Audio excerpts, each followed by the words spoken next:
पुढे 50 ते 70 वर्षाचा काल किंवा 50 ते 60 किंवा 65 वर्षाचा काल हा वानप्रस्थ म्हणून सांगितलेला आहे. कलियुगामध्ये वानप्रस्थ आश्रम नाही. निर्णय सिंधूंनी या संबंधामध्ये स्वतंत्र चिंतन मांडलेलं आहे. धर्मसिंधूंनीही या संबंधात विचार केलेला आहे. कलियुगामध्ये वानप्रस्थाचा विचार नाही. कलियुगामध्ये ग्रहस्थातून संन्यास चालतो. गंमत मला सांगायची ती पुढे. मुद्दा मी ज्ञानोबारायांच्या चरित्राच्या संबंधानं थोडासा बोलतो आहे. ताटीच्या अभंगांची पूर्व पीठिका ही थोडीशी मी आपल्यासमोर आज मांडतो आहे. त्या संबंधातला हा सगळा विचार आहे. आणि त्याच्यानंतर वानप्रस्थ आश्रमाची सर्व कर्तव्य पार पाडल्यानंतर मग ज्या वेळेला सर्व ऐहिक दृष्टीनं माणसाच्या मनामध्ये पूर्ण अशी जिहासा निर्माण होईल, दृष्ट आणि ऐकलेलं आणि पाहिलेलं, दृष्ट आणि अनुश्राविक अशा दोन्ही विषयाच्या संबंधानं पूर्ण वैराग्य जोपर्यंत माणसाच्या मनामध्ये निर्माण होणार नाही तोपर्यंत माणसाला संन्यास नावाचा आश्रम स्वीकारता येत नाही. संन्यास आश्रम कधी स्वीकारावा या संबंधानं 2 मतशास्त्रांनी मांडली आहेत. एक वानप्रस्थानंतर संन्यास स्वीकारावा, किंवा दुसरं मतशास्त्र सांगतं यदहरेव विरजेत तदहरेव प्रव्रजेत. ज्या क्षणी वैराग्य निर्माण होईल त्या क्षणी संन्यास नावाचा आश्रम स्वीकारावा असं शास्त्र सांगतं. ज्या क्षणी अंतःकरणामध्ये पूर्ण वैराग्य, दृष्ट अनुश्राविक विषय वितृष्णस्य वशीकार संज्ञा वैराग्यम, पतंजली योगसूत्रांनी सांगितलेली वैराग्याची व्याख्या जोपर्यंत आपल्या अनुभूतीमध्ये येणार नाही तोपर्यंत संन्यास आश्रमाची परवानगी शास्त्र आपल्याला देत नाही. दृष्ट आणि अनुश्राविक दोन्ही पद्धतीच्या विषयांबद्दल पूर्ण जिहासा, पूर्ण वितृष्णा अंतःकरणामध्ये निर्माण झाली पाहिजे. पूर्ण वैराग्य निर्माण झालेलं पाहिजे. काही काळापुरतं निर्माण झालेलं वैराग्य संन्यासाला कारण ठरत नाही. मर्यादित काळापर्यंत ज्याला आपण स्मशान वैराग्य म्हणतो, ज्याला आपण प्रसूती वैराग्य म्हणतो, हे वैराग्य आपल्या संन्यास आश्रमासाठी कारणीभूत ठरत नाही. तसं वैराग्य प्रत्येकाच्या अंतःकरणामध्ये विशिष्ट कालावधीनंतर निर्माण होतच असतं. माणसाला एखादा दिवस असा येतो की माणसाला काही नको असं वाटायला लागतं. माणसं आम्हाला भेटून सांगतात, आळंदी पंढरपूरला येऊन बोलतात, कुठंतरी पंढरपूरला येऊन बसले, काय चाललंय महाराज, कंटाळा आलाय हो सगळ्याचा, हे बोलतात. काय सकाळी उठायचं, नोकरीला जायचं, संध्याकाळी यायचं, मुलाबाळांच्या कटकटी त्यात, याची वही संपली, याची शाई संपली, याचं पेन संपलं, बायको तेच सांगते, डाळ संपली, तांदूळ संपले, सुंठ संपली, मीठ संपलं, रोज ते भरून द्यायचं, रोज कटकट, रोज काहीतरी वाद होणार, रोज मित्रांबरोबर कुठंतरी खटके उडणार, ऑफिसमध्ये गेलं आमचे साहेब आम्हाला रागावणार, घरी आलं बायको आम्हाला बॉस म्हणून जीवावर राहणार, बायको शिव्या देणार, पुन्हा मुलं बाळ किरकिर करणार, नातेवाईकांचे लग्न आहेत, त्यांचे आहेर पाहेर आहेत, आपल्या घरी काही कार्य करावं लागतं, सर्वांना बोलवावं लागतं, खर्च करावा लागतो, असं वाटायला लागलंय हे सगळं सोडावून कुठंतरी निघून जाऊ, असा विचार सगळ्यांच्या मनात कधी ना कधीतरी येतो. पण गंमत याच्यात आहे की सगळं सोडून निघून जावं वाटतं पण कोणीच कुठंच जात नाही, ही अडचण आहे. कोणीच म्हणताना सगळे म्हणतात. कुठंतरी असं प्रासंगिक वैराग्य प्रत्येकाच्या अंतःकरणामध्ये विशिष्ट कालावधीनंतर निर्माण होतच असतं. आपल्या जीवनाबद्दलची जिहासा मर्यादित कालापर्यंत का होईना आपल्या अंतःकरणामध्ये काही काळा निर्माण होतच असते. कधी कधी असं वाटायला लागतं की नको बाबा हा प्रपंच सगळं सोडावं. आणि मग वारकरी किती सुखी असतात, त्यांना बघा कशाचंच काहीच नसतं. हे वरून दिसायला जरी असलं तरी अंतःकरणामध्ये तेवढ्या काळापुरतं निर्माण झालेलं वैराग्य संन्यास स्वीकारण्याकरता पुरेसं आहे असं शास्त्र बोलत नाही. वैराग्य कसं निर्माण झालं पाहिजे ज्ञानोबाराय सांगतात, उठलेनी वैराग्य जेणे हा त्रिवर्ग ऐसा सांडणे, जैसे वमुनिया सुणे आताची गेले, असं वैराग्य निर्माण झालं पाहिजे. वमुनिया सुणे आताची गेले असं प्रपंचाकडे पाहताना वाटलं पाहिजे. सुणे या शब्दाचा अर्थ आहे कुत्र. वमुनिया सुणे म्हणजे कुत्र्याने उलटी केली. आपण रस्त्यावर अनेक वेळेला असं पाहतो, एखादं कुत्र असतं काहीतरी खातं, त्याला पचत नाही, ते कुत्र रस्त्याचंच वमन करतं, उलटी करतं, पोटात गेलेलं सगळं काढतं.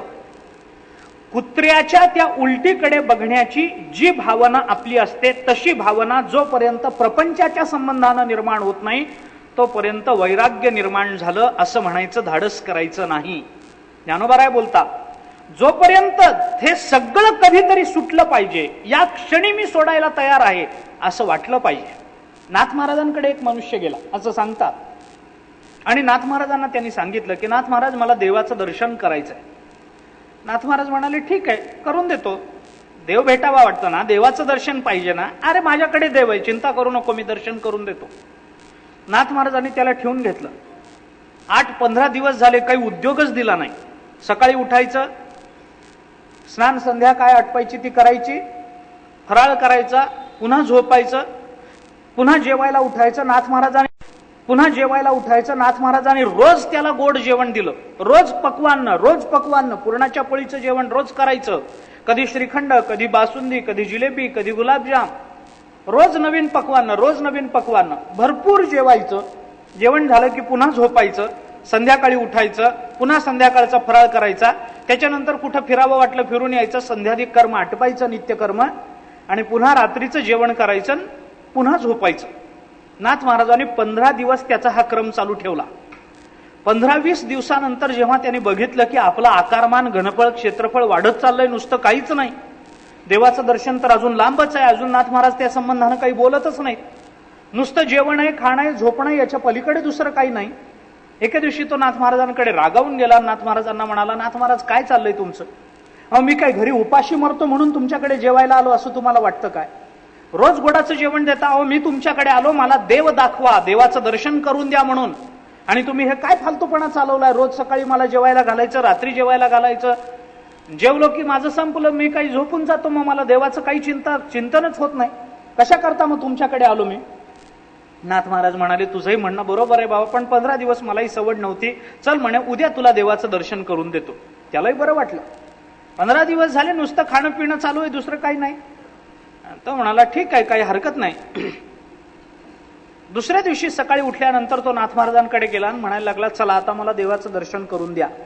नाथ महाराज म्हणाले, चला देवाचं दर्शन करायचंय ना, आधी त्याच्यासाठी आपण शुचिरभूत झालं पाहिजे. जोपर्यंत शुचिष्मंतता येत नाही तोपर्यंत देवाचं दर्शन होत नाही. चला गंगेवर स्नानाला जाऊ. नाथ महाराजांनी त्याला गंगेवर नेलं. दोघेही स्नानाला म्हणून गंगेमध्ये उतरले. तीर्थ स्नानाचा नियम असा आहे की तीर्थ स्नान करत असताना आपल्या नाभी एवढ्या पाण्यामध्ये जाऊन स्नान केलं पाहिजे. हा तीर्थ स्नानाचा विधी आहे.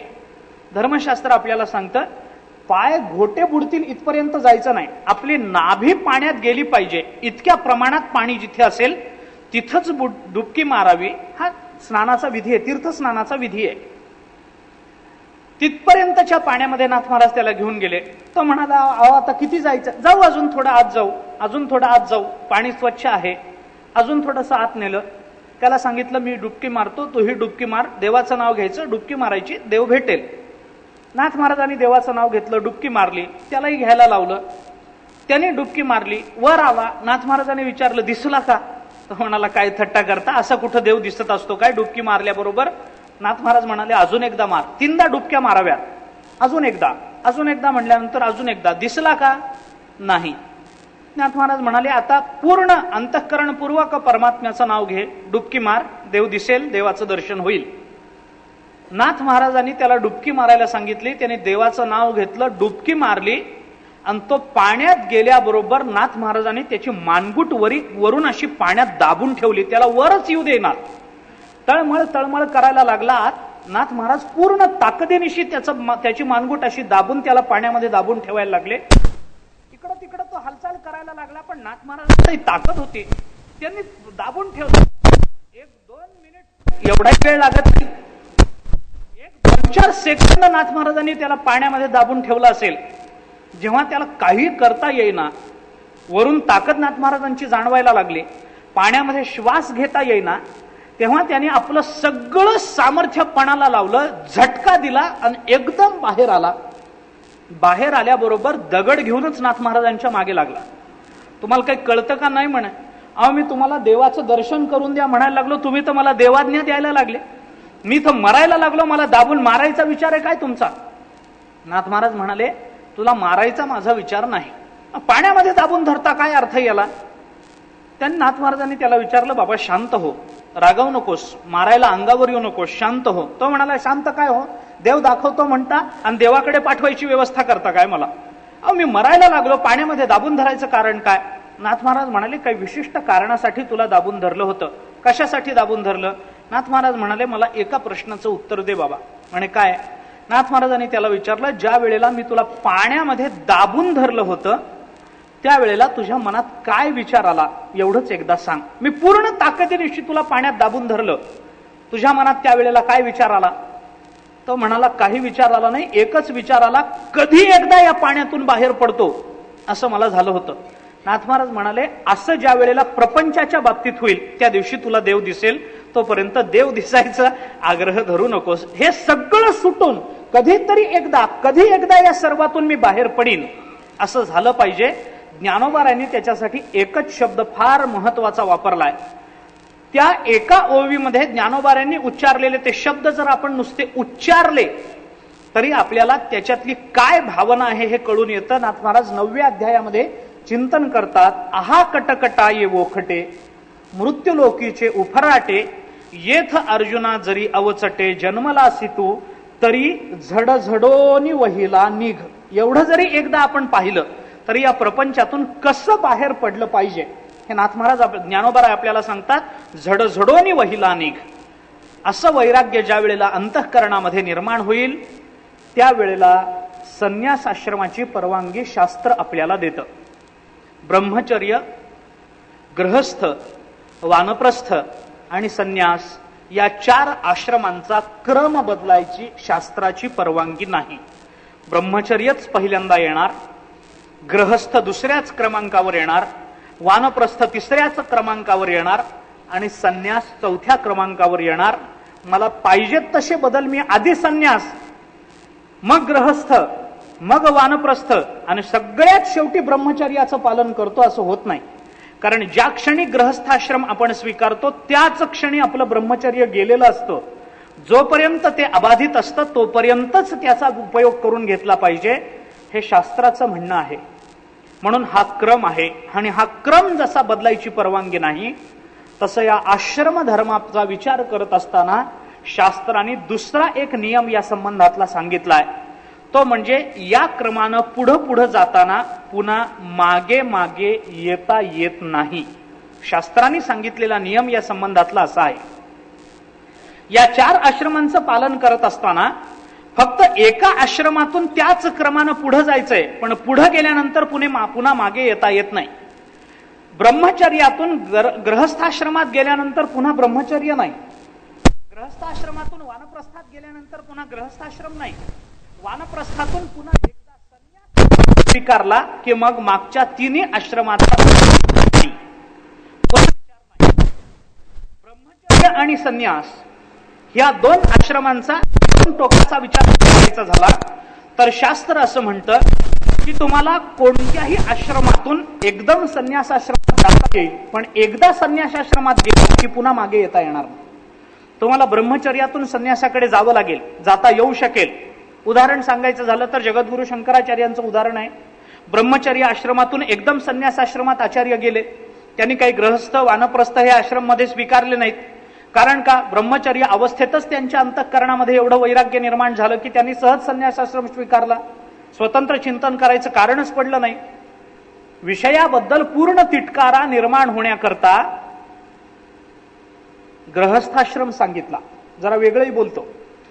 विषयाचा भोग घेऊन विषयाचं असारत्व जाणण्याकरता गृहस्थाश्रम सांगितला. गृहस्थाश्रमात एकदा विषयाचं असारत्व जाणलं गेलं की त्या असार अशा विषयांकडे पाहण्याची दृष्टी बदलण्याकरता वानप्रस्थ सांगितल्या गेला आणि वानप्रस्थामध्ये विषयाबद्दलची जिहासा निर्माण झाली की मग संन्यास सांगितला गेला. हा क्रम आहे आणि या क्रमातून फक्त पुढं जाता येतं, मागे मागे येता येत नाही. मागे यायला शास्त्रांनी परवानगी दिली नाही. तुम्हाला जसं एकदम ब्रह्मचर्यातून संन्यास स्वीकारता येईल आचार्यांसारखं, गृहस्थाश्रमातून संन्यास स्वीकारता येईल विठ्ठलपंतांसारखं, वानप्रस्थातून संन्यास स्वीकारायला तर शास्त्रांनीच क्रम सांगितलेला आहे. पण एकदा संन्यासाश्रम स्वीकारला की पुन्हा मागे पाऊल घेणं हे शास्त्रांनी सांगितलेलं नाही. दोष सांगितला, शास्त्राला हे मान्य नाही. एकदा तुम्ही छाती पुढे काढून रणांगणावर गेलात, पुन्हा माघारी यायचं नाही. सैनिकाचा हा धर्म आहे. रणांगणावर जाण्यापूर्वी जो विचार आहे तो आहे. एकदा तुम्ही सैनिक म्हणून सैन्यामध्ये भरती झालात, आता मला तिथं जायची भीती वाटते, आता मी इकडच्या इकडच घरी जातो, नाही. मग तिथं तुम्हाला वाटेल ते झालं तरी एकतर मरीन नाहीतर मारीन, या दोनच भूमिका तिथं तुम्हाला स्वीकाराव्या लागतात. तिथं पाठ दाखवून पळता येत नाही. मग तिथं काही झालं तरी, म्हणून काही करा, त्याच्याने आपल्याला शास्त्राने अनुकूल असंच फल दिलंय. रणांगणावर मेला, त्याला बाबा त्याला स्वर्ग मिळेल. रणांगणावर जिवंत राहिला, चला राज्य मिळेल. अर्जुनाला जसं सांगितलं तसा विचार सैनिकाच्या बाबतीत जसा करता येतो. तिथं फक्त पुढे जाणं आहे, मागे येणं सैनिकाला जसं माहिती नाही, तसं मानवी जीवनामध्ये या आश्रम धर्माचा विचार करत असताना शास्त्राने फक्त पुढेच जायला परवानगी दिली, मागे यायला परवानगी दिली नाही. मी हे सगळं सांगितलं कशासाठी? ज्ञानोबारायांचे पिता विठ्ठलपंत यांनी ग्रहस्थाश्रमातून संन्यास धर्म स्वीकारला. त्याच्यातही पुन्हा चरित्रामध्ये काही ठिकाणी असं दिसतं. काय? संन्यास स्वीकारताना जर तो ग्रहस्थाश्रमातून स्वीकारला जात असेल तर पत्नीची संमती घेतली पाहिजे असं शास्त्र सांगतं. जोपर्यंत त्याची पत्नी त्याला परवानगी देत नाही तोपर्यंत संन्यास स्वीकारता येत नाही. स्त्रीच्या हातात सूत्र आहे, तिने परवानगी दिली पाहिजे. आणि जर ब्रह्मचारी आश्रमातून संन्यास आश्रमात जायचं असेल, त्यावेळेला पत्नी नसेल तर मातेची परवानगी घ्यावी लागते. आईच्या परवानगीने ब्रह्मचारी अवस्थेत संन्यास घेता येतो, तर ग्रहस्थाश्रमामध्ये आईच्या परवानगीचं कारण नाही, तिथं पत्नीची परवानगी लागते. आचार्यांनी आईची परवानगी घेतली, अडचणीत आल्यामुळे आईने परवानगी दिली. तसं विठ्ठलपंतांनीही रुक्मिणी मातेकडून परवानगी घेतली. ती परवानगी अशी अडचणीत घेतली. त्यांच्या मनात चालू होतं आपण संन्यास घ्यावा, आपण संन्यास घ्यावा. पण एकदम कसं विचारायचंय? विवाह झालेला आहे, संतती झाल्याशिवाय संन्यासाची परवानगी शास्त्र देत नाही. विवाह झालेला आहे, संतती झालेली नाही, मग कसं करावं? विचार करताना त्यांच्या लक्षात आलं पत्नीची परवानगी मिळवण्यासाठी काहीतरी युक्ती केली पाहिजे. रोज भिक्षा मागायला बाहेर पडताना ते पत्नीला सांगायचे जाऊन येतो, ती सांगायची जाऊन या. एके दिवशी त्यांनी भिक्षा मागायला जाऊन येतो असं न म्हणता नुसतं जातो एवढंच विधान केलं. रोज भिक्षा मागायला जाताना सांगतात, पत्नीला वाटलं भिक्षा मागायला जातो असं सांगत असतील. पत्नीने गृहीत धरून सांगितलं जा, तेवढा जा एवढीच परवानगी त्यांनी उचलली. कुठं जातो हे सांगितलेलंच नव्हतं, त्यामुळे बांधिलकी नव्हती. जा, पत्नीने सांगे, हे म्हणाले जातो, पत्नी म्हणाली जा. जा म्हणल्याबरोबर तिथून जे निघाले, संन्यास स्वीकारला. कालांतरानं त्यांच्या गुरुची आणि रुक्मिणी मातेची आळंदी क्षेत्रामध्ये भेट झाली. आशीर्वाद दिला. आशीर्वाद खरा का खोटा म्हणून हसून विचारलं. त्यांनी खुलासा केला, आईसाहेबांनी खुलासा केला. त्याच्यात गुरूंना कळलं आपल्याकडे असणारा विद्यार्थी हाच हिचा पती आहे. तिथे गेले, परत पाठवलं. सर्व शास्त्राच्या आज्ञेपेक्षा गुरु आज्ञा ही सर्वात मोठी असते असं शास्त्र सांगतं. शास्त्राच्या काही आज्ञा आहेत, शास्त्राचे काही नियम आहेत, त्या नियमाला शास्त्राने काही अपवादही सांगितलेले आहेत. पण सर्व आज्ञा बाजूला ठेवून गुरु आज्ञा ही पहिल्या क्रमांकानं पाळली पाहिजे, प्राधान्यानं पाळली पाहिजे, हेही शास्त्राचंच मत आहे. गुरु आज्ञा प्रमाण सगळे आज्ञा आहेत. देवाची आज्ञा आली, शास्त्राची आज्ञा आली, आणि त्याच्याबरोबर शास्त्राची आज्ञा आलेली असताना, परमात्म्याची आज्ञा असताना जर गुरुने सांगितलं की हे पाळू नकोस, तर शास्त्राची आज्ञा बाजूला ठेवावी, देवाची परमात्म्याची आज्ञा बाजूला ठेवावी, पण आधी गुरु आज्ञेचं पालन करावं असं शास्त्र सांगतं. महाभारताने याही नियमाला अपवाद सांगितलाय. तो म्हणजे तो गुरु जर आतेताई असेल तर गुरु आज्ञा ही पाळू नये, शास्त्राचीच आज्ञा पाळावी. हा त्यालाही असणारा एक अपवाद आहे. कारण या अपवादाचं वर्णन तुम्हाला बळीच्या चरित्रात पाहायला सापडतं. वामनावतारामध्ये ज्या वेळेला भगवान बळीच्या दरवाजात आले, बळीनी त्रिपाद भूमी देतो म्हणून सांगितलं, बळीचे गुरु शुक्राचार्यांनी त्यांना विरोध केला. देऊ नकोस, ही गुरु आज्ञा आहे. पण दानासारख्या पुण्यकर्मामध्ये जो गुरु अडसर ठरतो तो गुरु आतेताईच समजला पाहिजे. या अपवादाचा विचार करून बळींनी सांगितलं, गुरु आज्ञा असली तरी इथं शास्त्राची आज्ञा आहे, वाटेल ते करा आणि आधी दान करा. लक्ष्यम विहाय दातव्यम, शास्त्राची आज्ञा आहे. कोणत्या वेळेला काय करावं हे शास्त्रांनी सांगताना हा नियम आपल्याला सांगितलेला आहे. शतम विहाय भोक्तव्यम सहस्रम स्नान समाचरेत, लक्ष्यम विहाय दातव्यम कोटिम त्यक्त्वा हरिम स्मरेत, ही शास्त्राची आज्ञा आहे. 100 गोष्टी बाजूला ठेवा, आधी जेवायला चला.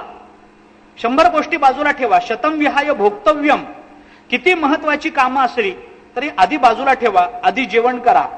शास्त्राची आज्ञा आहे. कारण शरीर रक्षण झालं पाहिजे, हा नियम आहे. शरीर रक्षण झालं पाहिजे. 100 शरीर रक्षण झालं पाहिजे. 100 कामं बाजूला ठेवा, आधी जेवायला चला. काय आहे, माणसं असं म्हणतात की वाढा आलोच, तूप वाढा आलोच, पानावर येतोच, हातातलं काम संपलं की येतो. शास्त्र म्हणतं असं करू नये. आपण पानावर बसल्यानंतर भात वाढू नये. भात वाढल्यानंतर आपण पानावर बसू नये. वाढून ठेवा, तूप वाढलं का आलोच म्हणू नये. आपण आधी पानावर बसावं, मग भात वाढला जावा, मग अन्न वाढलं जावं. सगळं वाढून आपण पानावर बसू नये. 2 कारण आहेत याच्या मागे. पहिलं कारण असं आहे की अन्नाला आपण ब्रह्म समजतो. तैत्तिरीय उपनिषदानं अन्नम ब्रह्मेति व्यजानात असं चिंतन मांडलंय. आपण रोज म्हणताना अन्न हे पूर्ण ब्रह्म असं म्हणतो. अन्न हा परमात्मा आहे आणि अन्न जर परमात्मा असेल आणि त्याची जर उपासना करायची असेल तर उपासकांनी आधी असलं पाहिजे, उपास्यांनी नंतर आलं पाहिजे. ज्याची उपासना करायची त्याच्या आधी तिथं जाऊन आपण त्याला आवाहन केलं पाहिजे आणि मग तिथे आलं पाहिजे. अन्न जर देव असेल तर आधी आपण तिथे गेलं पाहिजे, देवाची प्रतीक्षा केली पाहिजे. देवाने आपली प्रतीक्षा करावी असं नाही, आपण देवाची प्रतीक्षा केली पाहिजे. म्हणून आधी आपण पानावर बसावं आणि मग अन्न वाढलं जावं, हा एक अर्थ. आणि दुसरा अर्थ, आधी आपण पानावर बसावं आणि मग अन्न वाढलं जावं. दुसरं कारण, गरम गरम खायला मिळावं, दुसरं काही नाही. कारण अन्न जर आधी वाढून ठेवलं तर ते थंड होतं, मग पुन्हा त्याला गरम करा, पुन्हा अमुक करा, तमुक करा. कारण अन्न जर थंड झालं तर ते अन्न तामसी बनत असतं. अन्नामध्ये तामस गुणाचा प्रादुर्भाव होत असतो. अन्न गरमच खाल्लं पाहिजे. 17व्या अध्यायाच्या मध्ये ज्ञानोबारांनी पुष्कळ याचा विचार केलाय, ते पाहून घ्या. कसं अन्न सात्विक आहे, कसं राजस आहे, कसं तामस आहे. ज्ञानेश्वरी वाचा, 17वा अध्याय काढून पाहून घ्या. सांगणं हा माझा आत्ता हेतू नाही. 100 गोष्टी बाजूला ठेवा, आधी जेवण करा. 1000 गोष्टी बाजूला ठेवा, आधी स्नान करा. सहस्त्रम स्नानम समाचरेत, 100 गोष्टी बाजूला ठेवा, आधी स्नान करा. 100चा त्याग करून जेवण आहे, 1000चा त्याग करून स्नान आहे. 1000चा त्याग करताना त्याच्यात जेवणही आलं बरं का. जेवण असेल तर तेही बाजूला ठेवा, पण आधी स्नान करा. याचा अर्थ स्नान करून जेवण करा, जेवण करून स्नान करा असा नाही. माणसं स्नान करायच्या आधीच कसं खाऊ शकतात हे एक फार मोठं आश्चर्य आहे. स्नान नाही, कपाळाला गंध नाही, ज्ञानेश्वरी वाचणं नाही, हरिपाठ नाही, माणसं आधी खाण्याचा विचार करतात आणि मग स्नान नाही. काही नित्यनेमाविण अन्न खाये तो श्वान, तुकोबारांची भाषा अशी आहे. नित्यनेम न करता अन्न खाणं म्हणजे कुत्र्याचा गुण झाला. कुत्र्यासमोर भाकरी टाकली तर कुत्र म्हणेल काय, माझं स्नान व्हायचंय म्हणून, आणि माणूसही म्हणत नसेल तर काय फरक आहे. आधी स्नान केलं पाहिजे, नित्यनेम आवरला पाहिजे आणि मगच अन्नाचं सेवन झालं पाहिजे. सहस्त्रम स्नानम समाचरेत, 1000 गोष्टीचा त्याग करा, स्नान करा. लक्ष्यम विहाय दातव्यम, 100चा त्याग करा, जेवण करा. 1000चा त्याग करा, स्नान करा. 1,00,000 गोष्टीचा त्याग करा, आधी दान करा. दातव्यम, लक्ष्यम विहाय दातव्यम, 1,00,000 गोष्टीचा त्याग करा. त्या 1,00,000मध्ये स्नानही आलं आणि जेवणही आलं. जेवण करायचंय, बाजूला ठेवा, आधी दान करा. स्नान व्हायचं राहिलंय, बाजूला ठेवा, आधी दान करा. फरक पडत नाही, स्नानाच्या आधी दान केलं तरी चालतं. कारण तो जर काळ निघून गेला आणि अंतःकरणातली दातृत्वाची भावना जर बदलली तर स्नानासाठी थांबून राहिल्यामुळं तुम्हाला दानाचं पुण्यही पदरात पडणार नाही. दान करताना काही वेळेला स्नानादी कर्म पाहू नका. तो कर्ण दाढी करायला बसला होता, न्हावी त्याची दाढी करत होता आणि त्यावेळेला एक याचक आला. याचकांनी कर्णाला काही मागितलं, याचना केली. कर्णाने इकडं तिकडं पाहिलं, तो अंग देशाचा राजा आहे. आता कर्णाची दाढी चालू म्हणजे तिथं पाणी ठेवलं ते प्लास्टिकच्या वाटीत थोडंच असेल, सोन्याच्या वाटीत पाणी. कर्णाने इकडं तिकडं पाहिलं, काही नव्हतं. डाव्या हाताला ती सोन्याची वाटी होती पाण्याने भरलेली दाढीची. कर्णाने ती डाव्या हाताने उचलली आणि डाव्या हातानेच त्याला दान करून टाकली. तो याचक म्हणाला, अहो तुम्ही अशुद्ध अवस्थेमध्ये आहात, तुमची दाढी चालू आहे, याच्यानंतर तुमचं स्नान व्हायचं, त्याच्यानंतर मी दरबारात येतो, मी थांबायला तयार आहे, तुम्ही शुद्ध व्हा मग मला दान करा. आणि तुम्ही दान करता ते डाव्या हाताने काय करता? उजव्या हाताने तरी दान करा निदान. डाव्या हाताने काय दान करता? डावा हात हा काही दानासारखा पुण्यकर्मा करता प्रशस्त मानला नाही. तुम्ही उजव्या हाताने दानासारखं पुण्यकर्म करा, उजव्या हाताने दान द्या. कर्णाने त्याला सांगितलं, बाबा रे, डाव्या हातातली वाटी उजव्या हातात घेईपर्यंत माझी बुद्धी बदलली तर काय करू? मला दानाचं पुण्य मिळणार नाही. आहे ते आत्ता घे. कोणत्याही अवस्थेमध्ये तुम्हाला दानासारखं पुण्यकर्म करता येतं. लक्ष्यम विहाय दातव्यम कोटीम त्यक्त्वा हरिम स्मरेत. शास्त्र सांगतं 100चा त्याग करा, जेवण करा, 1000चा त्याग करा, स्नान करा, लाख गोष्टीचा त्याग करा, दान करा आणि कोट्यावधी गोष्टीचा त्याग करा, पण आधी देवाचं नाव घ्या. आधी कोटीम त्यक्त्वा हरिम स्मरेत, कोट्यावधी गोष्टीचा त्याग करा, पण आधी देवाचं नामस्मरण करा. त्याच्यामध्ये स्नानही आलं, त्याच्यामध्ये जेवणही आलं, त्याच्यामध्ये दानही आलं. या सगळ्या गोष्टी बाजूला ठेवा, पण सर्वात पहिल्यांदा आद्य कर्तव्य म्हणून जर काही असेल तर परमात्म्याचं चिंतन करा. हे सगळं सांगायचा आपला मूळ मुद्दा कुठं सुरू झालाय? गुरु जर आतेताई असेल तर त्याची आज्ञा प्रमाण मानू नये. बळीच्या बाबतीमध्ये लक्ष्यम विहाय दातव्यम, बळीनं सांगितलं लाख गोष्टीचा त्याग करतो, पण आधी दानाचं पुण्यकर्म पदरात पाडून घेतो. बळी गेला. मुद्दा हा आहे की गुरुची आज्ञा सर्वात महत्वाची मानली पाहिजे. विठ्ठल पंतांनी गुरुची आज्ञा मानली. विठ्ठल पंत परत आले. परत आल्यानंतर आईसाहेबांचा पुन्हा स्वीकार झाला. त्यानंतर गृहस्थी जीवन त्यांचं सुरू झालं. तत्कालीन धर्म मार्तंडांच्या डोळ्याला हे खुपायला लागलं, बुद्धीला हे पटेना. धर्मशास्त्राचा विचार करणाऱ्या मंडळींना धर्मशास्त्र हे प्रमाण असतं हे सगळ्यांना पटण्यासारखं आहे, त्यांनाही ते पटतं. पण काही वेळेला त्याच्या अपवादाचं मर्यादित चिंतन करत असताना कुठल्या गोष्टीचा अपवाद, कुठल्या गोष्टीच्या कोणत्या मर्यादा आहेत याचा समष्टी कल्याणाचा विचार करता आला पाहिजे. धर्मशास्त्राचं चिंतन करताना या गोष्टी आपण प्रकर्षानं पाहिल्या पाहिजेत. मानवी जीवनाच्या उद्धाराकरता धर्मशास्त्र हे सर्वात प्रबल प्रमाणे, याच्यात वादच नाही. प्रत्यक्षापेक्षा सुद्धा आचार्यांनी वेदाला, शब्दाला प्राधान्य दिलंय, याच्यात वाद नाही. प्रत्यक्ष आणि शब्द याच्यात जर अंतर पडलं तर आचार्य म्हणतात शब्द प्रमाण असणाऱ्या वेदाला आम्ही प्रामाण्य देऊ, प्रत्यक्षाला आम्ही प्रामाण्य देणार नाही. प्रत्यक्ष हे प्रबल प्रमाण असूनही आचार्याने शब्द प्रमाणाला प्राधान्य दिलंय. आचार्याने एका ठिकाणी चिंतन केलंय की जर मला उद्या वेदाने असं सांगितलं की अग्नी शीतल असतो, तर मी डोळे झाकून हे मान्य करेन की अग्नी शीतल असतो. अरे पण इतके वर्ष तुम्हाला प्रत्यक्ष काय? अग्नी हा उष्ण आहे, अग्नी हा चटका देणारा आहे. आमचं प्रत्यक्ष हे आहे.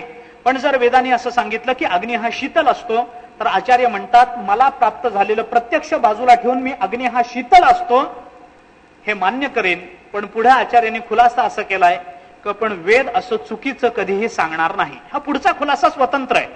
पण तरी देखील शास्त्राचं प्रमाण, वेदाचं प्रमाण, धर्मशास्त्राचं प्रमाण हे सगळ्यात प्रबल प्रमाण आहे. कारण प्रत्यक्ष हे इंद्रियजन्य ज्ञान आहे आणि आमची इंद्रिय आम्हाला जेवढी फसवतात, वैकुंठवासी गुरुवर्य रंगनाथ गुरुजी असं म्हणायचे की आमची इंद्रिय आम्हाला जेवढं फसवतात तेवढं आमचा जावई सुद्धा आम्हाला फसवत नाही म्हणे. गुरुजी म्हणायचे इतके आमची इंद्रिय आम्हाला चुकीचं दाखवून फसवतात, इतकं चुकीची परिस्थिती आमच्या डोळ्यासमोर निर्माण करतात. म्हणून प्रत्यक्षाला जी मर्यादा आहे ती शब्दाला नाही. तो शब्द कोणता असावा याच्या संबंधानं मीमांसा होऊ शकते. वेद प्रामाण्य हे प्रबल प्रामाण्य आहे. शास्त्र प्रामाण्य प्रबल प्रामाण्य आहे. धर्मशास्त्राचं प्रामाण्य हे प्रत्यक्षापेक्षा प्रबल आहे असं शास्त्राचं चिंतन आहे.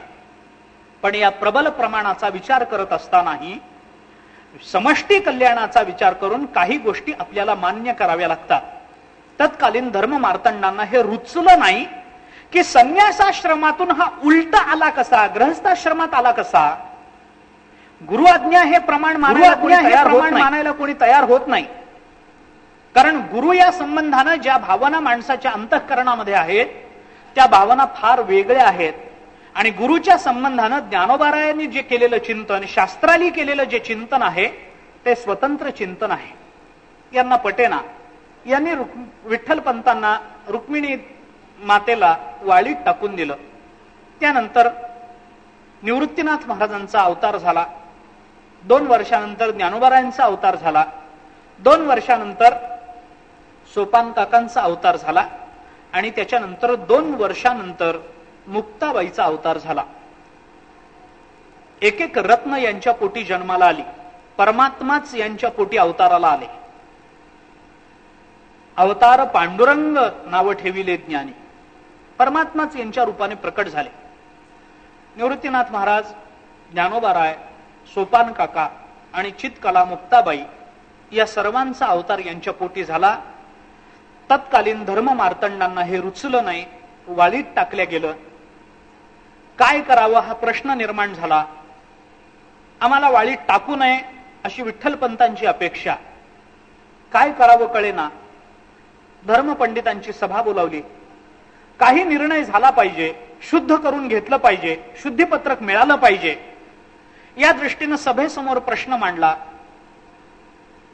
त्या काळातल्या विद्वानांनी विचार मंथन करून एक निर्णय दिला की जर तुम्हाला शुद्ध व्हायचं असेल तर एकच मार्ग आहे आणि तो म्हणजे देहांत प्रायश्चित्त. एवढं एकच प्रायश्चित्त आहे. आपल्याकडून कळत अथवा नकळतपणाने झालेल्या पापाला शास्त्रांनी काही प्रायश्चित्त दिलेली आहे. प्रश्न हा आहे, पापाला प्रायश्चित्त असतं, गुरु आज्ञाचं पालन करणं हे पापात कुठल्याही अंगानं बसत नाही. विठ्ठलपंतांनी गुरुआज्ञेचं पालन केलं. गुरुआज्ञेचं पालन करणं हे कलम कोणत्याही पापात बसत नाही. पापातही काही प्रकार आहेत. पाप वेगळं, महापाप वेगळं, अतिपातक म्हणून आहे ते वेगळं. प्रत्येकाच्या काही मर्यादा आहेत. प्रायश्चित्तानं काही वेळेला धुतलं जातं, ते पाप आहे. किरकोळ प्रायश्चित्तानं धुतलं जातं. पाप केलं, गंगेमध्ये स्नान करून आला, पुण्य झालं, ठीक आहे, पाप धुतल्या गेलं. गंगेच्या स्नानानं पाप धुता येतं हे कळाल्यापासून लोक पाप करून गंगेत स्नानाला जायला लागले. कारण काय माहितीये, कसंही पाप केलं तरी गंगा धुवून टाकते. असं नाही. नकळतपणे झालेल्या पापाला गंगेच्या स्नानानं धुता येतं, ठीक आहे, नकळतपणाने. आपल्याकडून कळत नकळत हजारो पाप होतात, पण गंगेच्या स्नानानं पाप धुतल्या जातं म्हणून मुद्दाम पाप करणं याला मात्र प्रायश्चित्त नाही. नकळतपणे घडलेल्या पापाला प्रायश्चित्त असतं, हेतुतः केलेल्या पापाला प्रायश्चित्त नाही. चुकीनं एखाद्याला काहीतरी आपण हात फिरवताना, एखाद्या वेळेला काही करताना चुकीनं एखाद्याला वर्मी घाव बसला, चुकीनं एखादा गेला, प्रायश्चित्त आहे. पण मुद्दाम एखाद्याच्या पोटात सुरा खुपसून त्याचा खून करणं याला प्रायश्चित्त नाही. हेतुतः केलेल्या पापाला प्रायश्चित्त नाही. नकळतपणाने अनाहुतपणे घडलेल्या पापाला प्रायश्चित्त आहे. महापाप वेगळं, अतिपाप वेगळं. सगळ्यात मोठं अतिपाप, ज्याच्या निवृत्ती करता कोणतंही प्रायश्चित्त नाही, जे फक्त भोगूनच संपवावं लागतं, ते अतिपाप. त्या अतिपातकामध्ये अनेक गोष्टी आल्या. गर्भपात हे अतिपातक म्हणून सांगितलंय, याला काहीही प्रायश्चित्त नाही, ते भोगावंच लागतं. आत्महत्या करणं हे अतिपातक म्हणून सांगितलंय, भोगावंच लागतं. गुरुपत्नी गमन हे अतिपातक म्हणून सांगितलं, भोगावंच लागतं, याला कोणतीही प्रायश्चित्त नाही. अतिपातकामध्ये 5 प्रकारच्या पापांचा विचार, मला ते सगळं सांगायचं नाही. प्रायश्चित्त हे पातकाला असतं आणि गुरु आज्ञेचं पालन करणं हे कोणत्याही पापात बसत नाही. तरी विठ्ठलपंतांना प्रायश्चित्त सांगण्यात आलं, देहांत प्रायश्चित्त. काय करावं? देहांत प्रायश्चित्त म्हणजे धर्म मार्गानं आपला देह संपवून टाकायचा. काय करावं, कसं करावं. भविष्याचा विचार करून विठ्ठलपंतांनी आणि रुक्मिणी मातेने ठरवलं, नाहीतरी आपल्याला संतती झालेली आहे, उत्तर आयुष्य आपलं आता किती आहे माहिती नाही, उत्तर आयुष्यामध्ये काही स्वारस्य राहिलेलं नाही, मुलांना आपण जन्म देण्याचं कर्तव्य आपण पार पाडलेलं आहे, परमात्म्याच्या कृपेवर आपला असीम विश्वास आहे, अनंत विश्वास आहे. परमात्मा त्याच्या कृपेनंच आपल्या जीवनामध्ये जे घडेल ते घडेल. वृक्षाचे पान हले त्याची सत्ता असेल तर आपली मुलं त्याच्या कृपेनं मोठी होतील. त्याची कृपा हा सर्वात मोठा भाव, सर्वात मोठा विश्वास दोघांच्या अंतःकरणामध्ये. आणि भविष्याचा विचार करून या दोघांनी असं ठरवलं की आपल्या जाण्याने जर आपल्या मुलांचं भवितव्य सुधारणार असेल आणि लोक त्यांना शुद्ध मानणार असतील, समाज त्यांना स्वीकारणार असेल, तर आपल्या देहाचं दान द्यायला हरकत नाही. एके दिवशी पहाटे या दोघांनी ठरवून इंद्रायणीला आपला देह समर्पण केला. पण त्या काळातल्या पंडितांनी जो शब्द दिला होता त्या शब्दाला त्या काळातले पंडितही जागले नाही. देहांत प्रायश्चित्त हा एकमेव उपाय सांगणारी मंडळी देहांत प्रायश्चित्तानंतरही विठ्ठलपंतांच्या परिवाराला शुद्धीपत्रक द्यायला कबूल होईना. आणि एकदा वाळीत टाकल्यानंतर या कुटुंबाला आई वडिलांच्या देहांत प्रायश्चित्तानंतरही वाळीतच राहण्याचं दुःख भोगावं लागलं. कोणी जवळ करेना. आई वडील तर निघून गेलेले, मात्या पित्याचं छत्र हरपलेलं. शास्त्रांनी असं चिंतन केलंय, पित्याचं छत्र हरपलं एवढं काही वाटत नाही, पण मातेचं छत्र गेलं तर मग मात्र सर्वस्व गेलं असं समजावं.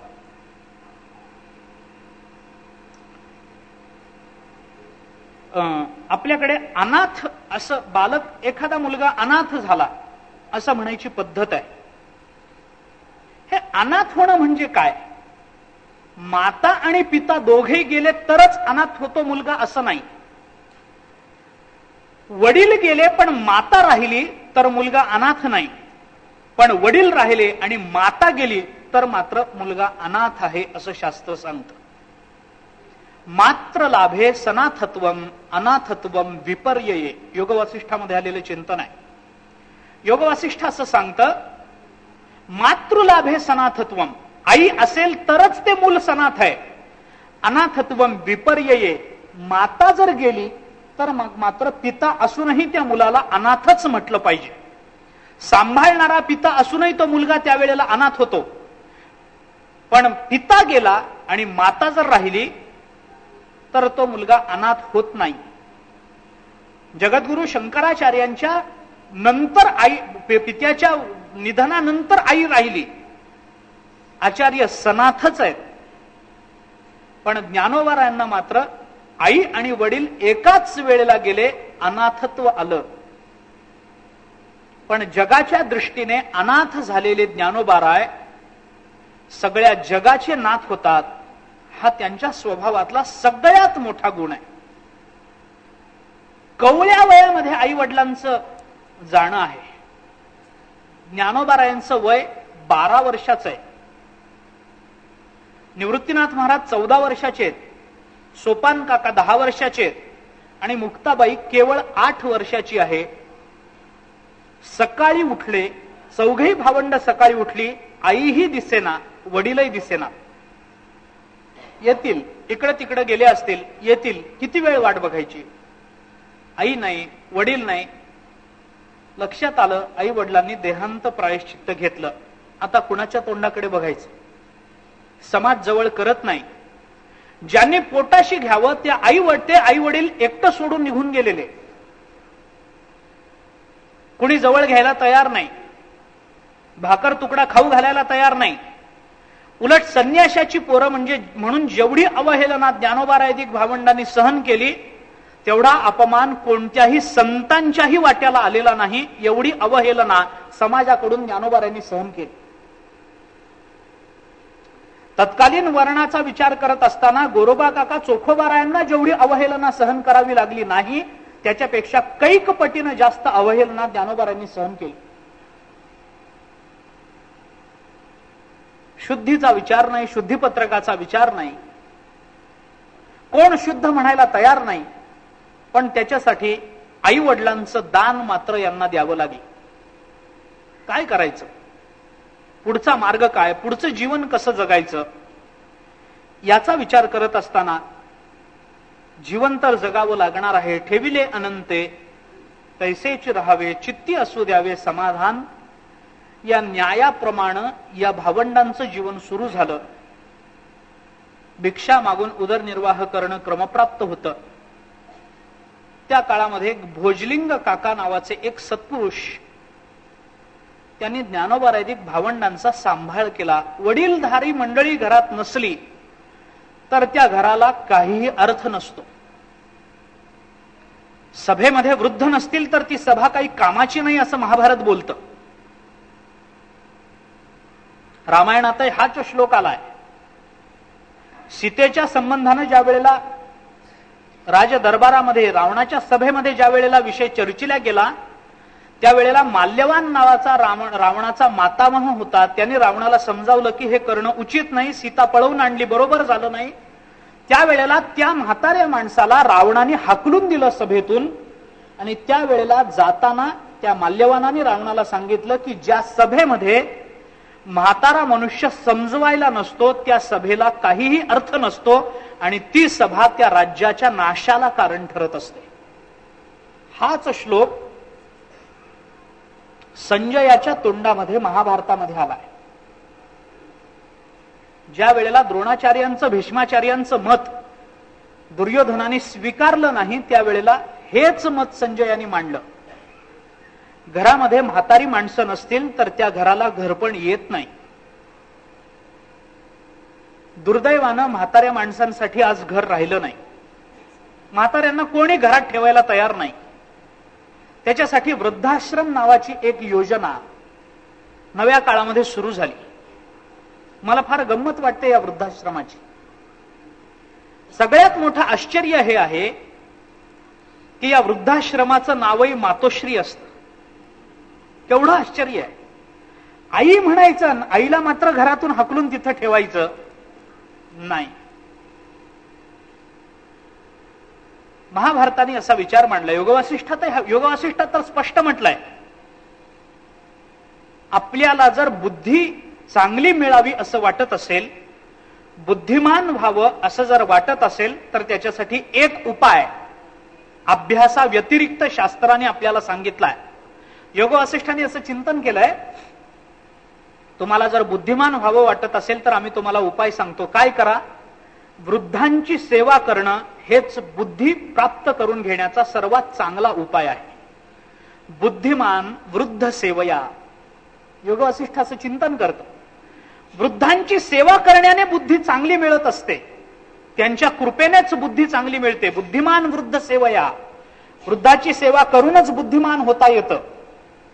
रामाला उपदेश करताना वसिष्ठ मुनी सांगतात, बुद्धिमान वृद्ध सेवया. वृद्धांची सेवा केली पाहिजे. ज्या घरामध्ये वृद्ध नाहीत, प्रगल्भ विचार देणारी मंडळी नाहीत, पोक्त विचाराची मंडळी नाहीत, ते घर घर म्हणण्याच्या योग्यतेचं नाही. भोजलिंग काका नावाचे एक गृहस्थ सुतार यांनी ज्ञानोबाराधिक भावंडांचा काही काळ सांभाळ केला. माऊलीच्या मंदिरामध्ये आळंदीला भोजलिंग काकाची समाधी आहे. आपल्याला कदाचित याची जाणीवही नसेल. आपण जातो, माऊलींच्या समाधीचं दर्शन घेतो, प्रदक्षिणा पूर्ण करतो आणि समाज झालं. पण ज्ञानोबारायांना ज्या वेळेला कोणीही नव्हतं त्यावेळेला त्या भावंडांचा सांभाळ करणाऱ्या भोजलिंग काकाच्या समाधीचं मात्र आपण दर्शन घेत नाही. घेतलं पाहिजे. भोजलिंग काकाची समाधी माऊलींच्या मंदिरातच आहे. त्याच्यावर कोरलेलंही आहे की यांनी या भावंडांचा सांभाळ केला असं कोरलेलंही त्या समाधीवर आहे. जवळ कधी गेलात याच्यानंतर तर अवश्य जाऊन दर्शन घेऊन या. ज्ञानोबारायांच्या वाट्याला अवहेलना आली. निवृत्तीनाथ महाराज म्हणजे काय? शांती ब्रह्म. निवृत्तीनाथ महाराज म्हणजे काय? मर्यादा पुरुषोत्तम. कशाच काही नाही, स्वानंदामध्ये मग्न असणारे निवृत्तीनाथ महाराज. कारण ज्या वेळेला त्यांचे वडील होते त्याच वेळेला निवृत्तीनाथ महाराजांना गुरुपदेश झालेला आहे. गहिनीनाथांकडून गुरुपदेश त्याच काळामध्ये झाला आणि गुरुपदेशामुळे त्यांचं जीवन जे बदलून गेलं ते स्वानंदामध्ये मग्न असणाऱ्या निवृत्तीनाथ महाराजांना कशाच काही नाही. ज्ञानोबारायांना भिक्षा मागायला जावं लागायचं. ज्ञानोबाराय भिक्षा मागायला जायचे. भिक्षेसाठी गेलं की ती अवहेलना जास्त जाणवायची. 4 लोकांच्या दरवाज्यात गेल्याशिवाय काही गोष्टी कळत नाही. कुणाच्या दरवाज्यात जाऊन ज्ञानोबाराय उभे राहिले की मग कोणी सांगायचं, कशाला आलात रे सकाळी सकाळी तोंड दाखवायला? सगळा दिवस आता आमचा अपशकुनी जाईल. सकाळी सकाळी अपशकुन करता. ज्ञानोबारायांचं तोंड बघणं त्या काळातल्या लोकांना अपशकुन वाटला. वास्तविक त्यांचं चिंतन केलं तर तो जीवनातला सगळ्यात मोठा शकून आहे. अवघा तो शकून हृदयी देवाचे चिंतन. तुकोबाराय बोलतात सगळ्यात मोठा शकून कोणता? तर अंतःकरणामध्ये परमात्म्याचं चिंतन करणं हा सगळ्यात मोठा शकून आहे. पण ज्ञानदेवांसारख्या महात्म्यांचं तोंड दिसलं तर त्या काळात अपशकुन वाटला लोकांना. संन्याशाची पोरं म्हणून अवहेलना झाली. कोणी ज्ञानोबारायांना शिळी भाकरी देखील वाढायला तयार नाही. त्यांची सावली अंगावर पडली तर लोकांनी आंघोळ केली स्पर्श झाला म्हणून. त्यांचा स्पर्श झाला तर त्यांना लाथेने दूर केलं, पायाने दूर केलं, ढकलून दिलं.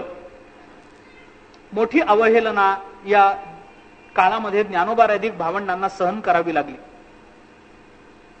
फुटकं खापर मिळालं नाही. नंतरचं चरित्र आपण पहा. विसोबा खेचरांनी फुटकं खापर मिळू दिलं नाही. खूप अवहेलना.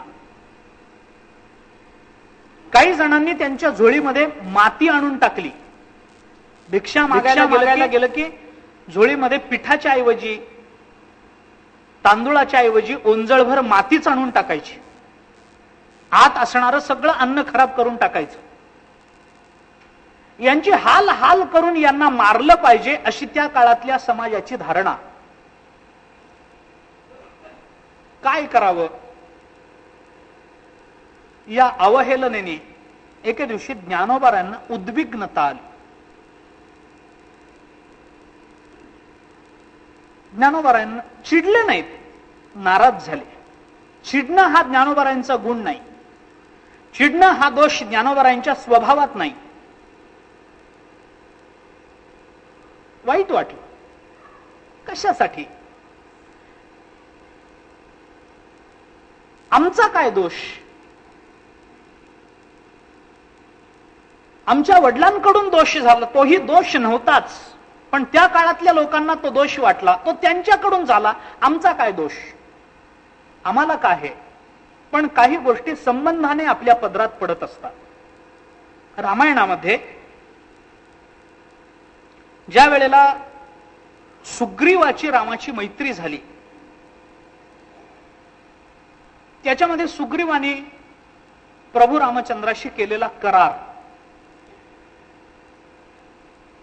माझ्या भावाने असं माझ्याशी दुर्वर्तन केलंय, माझी बायको पळवून नेली, तुम्ही त्याला मारा, तुमची बायको ज्यांनी पळवून दिली त्याचा शोध घेऊन त्याच्या विरुद्ध लढायचं काम माझं. प्रभू रामचंद्राने वालीला मारलं, उद्धार झाला वालीचा. आपल्याला सगळ्यांना हे चरित्र माहिती आहे, रामायण माहिती आहे.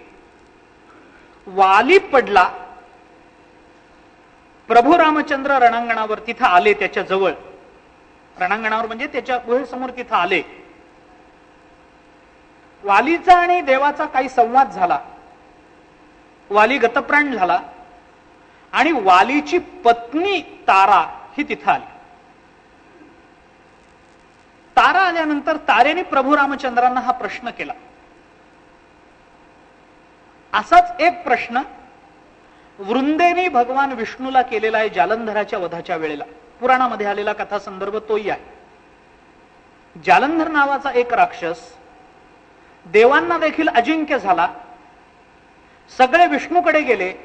भगवान विष्णूंनी त्यांना आश्वासन दिलं की मी उपाययोजना करतो. हा कशामुळे अजिंक्य झालेला आहे, का हारत नाही, याचा शोध भगवंताने घेतला. त्यावेळेला त्यांच्या लक्षात आलं की या जालंधराची पत्नी जी वृंदा नावाची आहे ती अति मोठी पतिव्रता आहे आणि तिच्या पातिव्रत्याचं तप त्याच्या विजयाच्या मागे उभं आहे, म्हणून तो हरत नाही. तिचं पातिव्रत्य नष्ट केलं पाहिजे. भगवान विष्णूंनी तिचं पातिव्रत्य नष्ट केलं. जालंधर संपला. वृंदा सती जाताना वृंदेनी भगवंताला हा प्रश्न विचारला, देवा जालंधर हा माझा पती हा देवाच्या विरोधी होता म्हणून तुम्ही त्याला मारलत, याच्यात मला वाईट वाटायचं कारण नाही. मला वाईट वाटायचं कारण नाही. माझा पती तुमच्या विरोधी होता, तुम्ही मारलात, संपला विषय. पण देवा या सगळ्यात माझा काय दोष आहे? भगवंतांनी सांगितलं तुझा काय दोष आहे? तुझा काही दोष नाही. देवा जर मग माझा दोष नाही तर तुम्ही सर्व देवांनी मिळून मला वैधव्य का दिलं? माझा काय दोष आहे? मी पतिव्रता आहे हा काही माझा दोष आहे का? अरे मी माझ्या पतीची उपासना करते, मी एक पतिव्रता आहे, याच्यामध्ये माझा दोष नसेल तर मला वैधव्य का प्राप्त व्हावं? मला दुःख का दिलं तुम्ही? तारा प्रभू रामचंद्राला हेच बोलते, वाली मेला बरोबर आहे, मी काय गुन्हा केला म्हणून मला दुःख भोगावं लागतं, मला वैधव्य का? वृंदेनी हेच विचारलं, आम्हाला का वैधव्य? भगवंताला उत्तर देता येईना. वृंदा म्हणाली, आता मी सती गेले की देवा माझं पुण्य तर मला मिळेल, पण या सगळ्या पुण्याच्या विरोधी असणारं पाप सगळं तुम्हाला लागेल, लक्षात ठेवा. भगवान घाबरले. भगवंतानी तिला वर दिला. बोल तुला काय वर मागायचा आहे तो माग. तिने सांगितलं वर नको मला, माझा काय दोष आहे हे पहिले दाखवा. वर बीर मला नंतर माझी स्तुती करू नका, आधी माझी काय चूक झाली सांगा. पुष्कळ विनंती केल्यानंतर वृंदेनी देवाला सांगितलं की देवा तुम्हाला वर द्यायचा, झालं संपलं, जे माझ्या प्रारब्धात होतं ते मला भोगावं लागेल, याच्यात वाद नाही. पण जर वर द्यायचाच असेल तर एवढा वर द्या की मी आता माझ्या पती बरोबर सती गेल्यानंतर माझ्या राखेतून एक वृक्ष बाहेर येईल. एकच विनंती आहे की त्या वृक्षामध्ये कायम तुमचं अस्तित्व असावं, तुमचं वास्तव्य असावं. भगवंतानी सांगितलं तथास्तु. तो वृक्ष म्हणजे तुळस. म्हणून वृंदावन जिला म्हणतात ते वृंदावन म्हणजे त्या वृंदेचं ते प्रतीक आहे. तिच्या राखेतून बाहेर पडलेली ती तुळस आहे. त्याच्यात भगवंताचं ते नंतर ते पुराणात आलेला कथा संदर्भ आहे. ज्ञानोबराय विचार करतात आमची काय चूक आहे? आम्ही काही गुन्हा केला का समाजाचा? माझ्या वडिलांनी आमच्या काही केलं असेल, ते संन्यास आश्रमातून मागे गृहस्थाश्रमात आले, पण तोही त्यांचा दोष नाही, गुरु आज्ञा प्रमाण म्हणून ते आले. आणि त्या वेळातल्या त्या काळातल्या लोकांनी हे सांगितलं होतं की तुम्हाला देहांत प्रायश्चित्त आहे, मग हे प्रायश्चित्त स्वीकारल्यानंतरही आम्हाला लोकांनी का आपल्यात घेऊ नये? एक उद्विग्नता आहे, एक दुःख आहे अंतःकरणामध्ये. ज्ञानोबराय नाराज झाले. वाहिल्या उद्वेग दुःखची केवळ, भोगणे ते फळ संचिताचे. काय करायचं? अत्यंत उद्विग्नता अंतःकरणामध्ये निर्माण झाली. समाज जवळ येऊ देत नाही, समाजाच्या संबंधानं काही करता येत नाही, अंतःकरणातल्या भावना प्रकट करता येत नाही. ऐकून घेणारं कोणी ऐकून घ्यायला तयार नाही. ज्यांच्या समोर आपल्या अंतःकरणातल्या वेदना मांडाव्यात ते जवळ येऊ द्यायला तयार नाहीत. आपलं तोंड दिसणं हा अपशकुन मानला जातो. आपली सावली अंगावर पडल्यानंतर जणू काही एखाद्या प्रेताला स्पर्श झाल्याप्रमाणे लोक आंघोळ करतात. काय किंमत आहे आपल्या अस्तित्वाला? काय किंमत आहे आपल्या राहण्याला? कशासाठी आपण हे सगळं करायचं? समाजाप्रती आपल्या अंतःकरणामध्ये आपण काय भावना ठेवायच्या? कळेना. उद्विग्न झाले. समाजाच्या संबंधानं समष्टी दृष्टीनं काय कार्य करावं हे कळेना. घरात आले. घराचा तर झोपडीचा दरवाजा लावून घेतला आणि चिंतन करायला ज्ञानोबाराय प्रवृत्त झाले. उद्विग्नतेमुळे, दुःखामुळे ते दार, त्याला झोपडीच्या दरवाजाला ताटी म्हणतात. झोपडीचं जे दार असतं त्याला ताटी म्हणतात. म्हणायला ते दार असतं पण त्याच्यात ताकद काही नसते. धक्का दिला तरी ते पडू शकतं. गवताने बांधलेली ती झोपडी कोणी स्थान देत नाही, जवळ गावामध्ये राहू देत नाही म्हणून सिद्धबेटावर आलेली ही मंडळी, काहीतरी राहायला पाहिजे म्हणून झोपडी बांधलेली, काहीतरी आश्रय पाहिजे, आसरा पाहिजे. अन्न वस्त्र निवारा या मानवाच्या मूलभूत गरजा सांगितल्या जातात, त्याच्यातला निवारा असला पाहिजे म्हणून ती झोपडी बांधलेली. आम्ही नेहमी असं सांगतो, ज्ञानबा तुकाराम करत करत बुवा महाराज 3-3 मजली घरं बांधतात, पण त्या ज्ञानोबारायांना झोपडी चांगली मिळाली नाही. त्यांच्या नावाने आज ऐश्वर्य भोगता येतं, त्यांना काहीही मिळालं नाही. नुसतं ज्ञानबा तुकाराम म्हणलं तर कोणी गोड जेवण वाढतं, त्यांना शिळी भाकरी कोणी वाढली नाही. त्यांच्याच नावाचा महिमा आज आहे, पण त्या काळामध्ये त्यांना मिळालं नाही. ज्ञानोबाराने दरवाजा लावून घेतला, कोंडून घेतलं स्वतःला. आत्मपरीक्षण असेल, उद्विग्नता असेल, दुःख असेल, पण ज्ञानोबाराय ज्या वेळेला त्या झोपडीतून बाहेर येईनात, त्यावेळेला त्या ज्ञानोबारायांना त्या उद्विग्नतेतून, त्या दुःखातून बाहेर काढण्याकरता मुक्ताबाईने काही उपदेश केला. तो उपदेश म्हणजे ताटीचे अभंग आहे. ही सगळी पूर्वपीठिका त्या अभंगांच्या मागे आहे. ते ताटीचे अभंग आहेत. काही ठिकाणी ताटीचे अभंग क्षेपक समजले जातात, कारण म्हणणं असं आहे की ज्ञानोबाराय कधी कुणावर रागावणारच नाहीत. ज्ञानोबाराय म्हणजे सर्व सुखाची लहरी ज्ञानाबाई अलंकापुरी असं त्यांचं स्वरूप आहे. त्यांना जर दुःखाचा स्पर्शच नाही तर ज्ञानोबाराय दुःखी होतील, उद्विग्न होतील, रागावतील. आणि जे परमात्मा स्वरूपाला प्राप्त झालेले आहेत त्यांना आत्मपरीक्षण करण्याची गरजच नाही, म्हणून हा प्रसंगच ज्ञानोबारायांच्या जीवनात आला नाही. म्हणून ताटीचे अभंग या कल्पित अभंग आहेत, कोणीतरी मुक्ताबाईच्या नावावर खपवलेले अभंग म्हणून क्षेपक समजा, असं काही लोकांचं म्हणणं आहे. पण संप्रदायाने मात्र हे अभंग प्रमाण मानले. संप्रदायामध्ये हे अभंग प्रमाण मानले. ज्ञानोबाराय वयानं मोठे, ज्ञानोबाराय विचारानं प्रगल्भ, सगळ्या जगाला पोटात घेण्याचं ज्यांचं सामर्थ्य ते ज्ञानोबाराय, सगळ्या जगाला उद्विग्नतेतून आणि दुःखातून बाहेर काढण्याचं त्यांचं सामर्थ्य, असं असूनही ज्ञानोबाराय उद्विग्न होतात. काय कारण आहे? संतांनी केलेल्या क्रिया या वरपांगी जशा दिसतात तशा आतून असतातच असं समजायचं कारण नाही. असं समजायचं कारण नाही. संत महात्मा कसाही वागू शकतो, त्याच्या वागण्याला तसं बंधन नाही कशाचं. कारण त्याचं वर्तन कसंही असलं तरी त्या वर्तनातून निर्माण होणारा कर्मबंध त्या संतांना नाही. बालवत, उन्मत्तवत, पिशाच्यवत असं महात्म्याचं आचरण असू शकतं. आचार्याने ब्रह्मसूत्र भाष्यामध्ये एके ठिकाणी चिंतन करताना अनाविष्कुर्वन्वयात या सूत्रावर भाष्य करत असताना त्या महात्म्याचं आचरण कसं असतं हे सांगत असताना असं चिंतन मांडलंय. गूढधर्माश्रितो विद्वान ज्ञातचरितम चरेत, अंधवत जडवच्च अपि मूकवच्च महिम चरेत. गूढधर्माश्रितो विद्वान ज्ञातचरितम चरेत. गूढ धर्माचा आश्रय ज्यांनी केलेला आहे, म्हणजे परमात्मा स्वरूपाचं रहस्य ज्यांनी जाणलेलं आहे, त्याचं आचरण कसं असतं, ज्ञातचरितम चरेत, त्याचं चरित्र या पृथ्वीच्या पाठीवर कसं असतं. अंधवत जडवच्च अपि मूकवच्च महिम चरेत.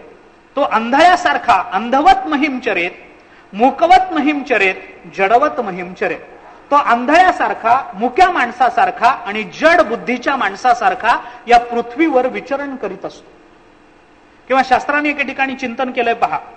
नापृष्ट कस्यचित ब्रूयात न चान्यायन पृच्छती, ज्ञानवान अपि मेधावी जडवल्लोक आचरेत. त्याचं आचरण कसं असावं हे सांगत असताना शास्त्र असं सांगतं की ज्याला ब्रह्मस्वरूपाची प्राप्ती झालेली आहे, ज्याला ब्रह्मज्ञान प्राप्त झालेलं आहे, नापृष्ट कस्यचित ब्रूयात, त्यांनी विचारल्याशिवाय कुणाला काही सांगू नये. नच अन्यायेन पृच्छती, कोणी अन्याय करून विचारत असेल तर ते सांगू नये. मग त्यांनी कसं राहावं. ज्ञानवान अपि मेधावी, त्यांनी मेधावी असावं, ज्ञानवान असावं, पण जडवल लोक आचरेत, पण त्यांनी जड बुद्धीच्या माणसासारखं या लोकामध्ये विचरण करत राहिलं पाहिजे.